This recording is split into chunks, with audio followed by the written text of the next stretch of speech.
But I ran into my good old friend, not that you're old, Ed Connors, the former owner of the Gold's Gym franchise, and probably the guy who's produced more champions or recognized more talent over the years than anyone else out there.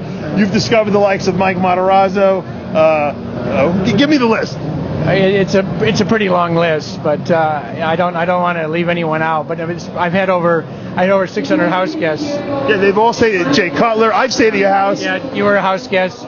I had 3 houses at one point, so with about a dozen bedrooms. I think in the age of gurus, my house was a guru house because the guys learn from each other. You're right. There were usually 3 or 4 guys there, and so you can't really hide anything, and the gym is not really the opportunity it should be to exchange ideas. But this way you can see what people are eating, how they're eating, what they're taking, how much sleep they get or don't, or hopefully go train with them in the gym. But at Jay Cutler, I met at 19. He was a house guest, and you've advised a lot of these guys professionally, business-wise. I've tried. I mean, I encourage them to get their pro card early, and I think there's always that wait and see attitude, or I'm not big enough, and I've tried to say, you need to just go for it, do it. Who's the most successful bodybuilder that's ever stayed at your house? Oh, probably financially, John Cena.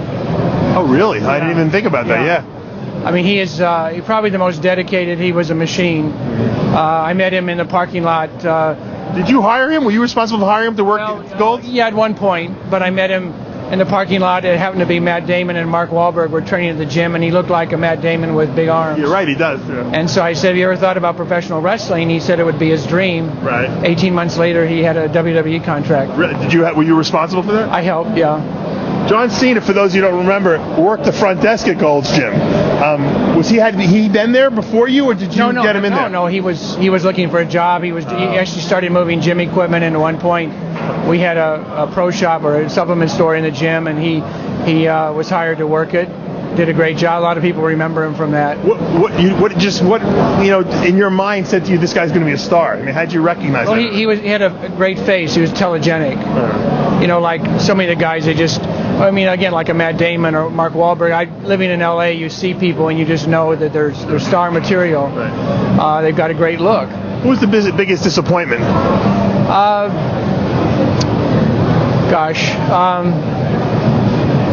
I'd have to really think about. Would it be Craig Titus to you? Well, yeah, Craig was a house guest, and in fact, I guess given his situation, he would be the biggest disappointment because I visited him. I gave up 3 weekends to visit him in jail. You did visit him? The first time he got in jail. Oh, when he went to jail for performance. And you would think, and I exchanged all these letters, sent him magazines, proteins and powders.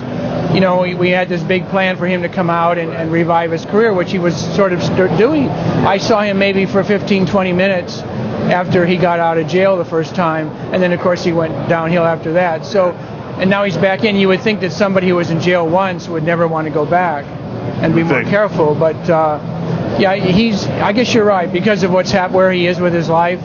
But Eric Fromm was, it's a shame. Paul DeMeo, I went to his funeral. Again, but it wasn't the bodybuilding lifestyle that killed him. It was recreational drugs. Yeah. Paul died of an overdose of heroin. Right. Eric Fromm, an overdose of something. When someone gets down that low, you can't. They have to find themselves. You can't really help them. I remember. One of the guys at the gym, I bailed out of jail the first time he got in trouble, and then the next time I didn't do it. And he said, Ed, thanks for not doing that because I needed to hit bottom before I could get up again. So it's, all these deaths you hear about, they're not for the reasons that are being talked about. And what do you think about the death of Joe Weider? Well, I was there 2 weeks ago I did an interview with Sean Ray for MD. To me, it felt like the end of an era. I was at his funeral. There were about 60 people there. Arnold spoke, did a beautiful job of memorializing Joe, and I got up at the eulogy at the reception and said, I want to thank Arnold for the bodybuilding world because he's never forgotten his roots. Yeah, you're right. He always has been loyal to Joe. A lot of people who have forgotten their roots, and he never has, and he always gives Joe credit. And at the eulogy, he even gave Joe more credit than I've ever heard him give. And I've since learned, the last couple of years, I spent a lot of time with Joe and Betty Weider. And I now realize all that they did for him, which was quite a lot.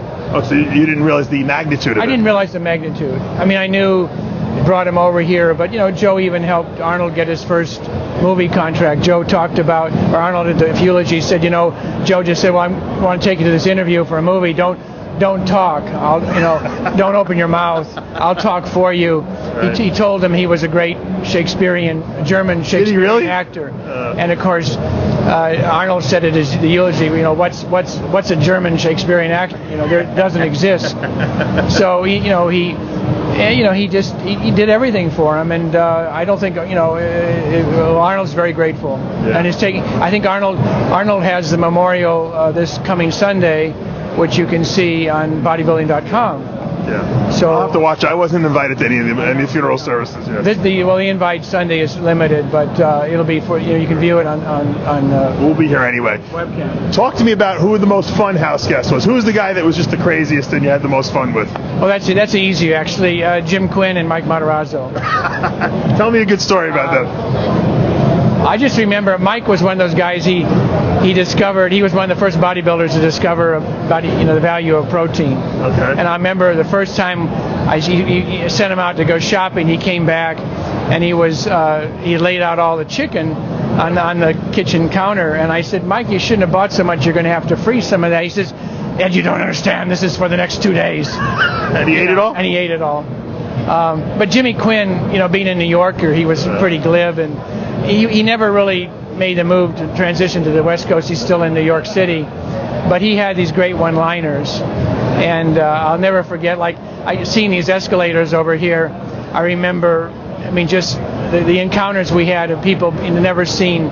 Big guy, yeah. big guy. He's almost 6'2", like Rich Piano over here. 180 or 285. Yeah. 300 wasn't quite the crazy goal back then that it is now. And he would show it off. Like I tell these guys at these events, this is not poetry reading. People want to see muscle. Wear a tank top, or take your shirt off if they want to take pictures with you.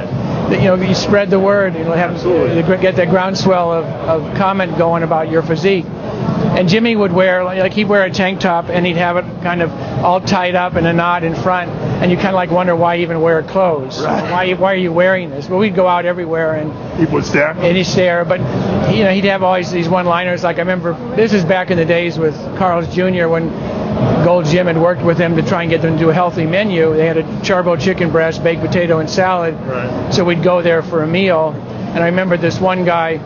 This older man, big belly, sitting there with this little kid, and this kid was staring at Jim like he'd seen, the Hulk incarnate or some Saturday afternoon cartoon character. And his dad said very loudly, "Well, that all turns to fat." And then so Jim Quinn gets up. He's not going to do anything, but he looks like a New York bouncer, and goes up to the table and goes, "Well, in that case, you must have been a Mr. Olympia because it looks like it's all dropped, but you ain't black." So I don't know what you're talking about.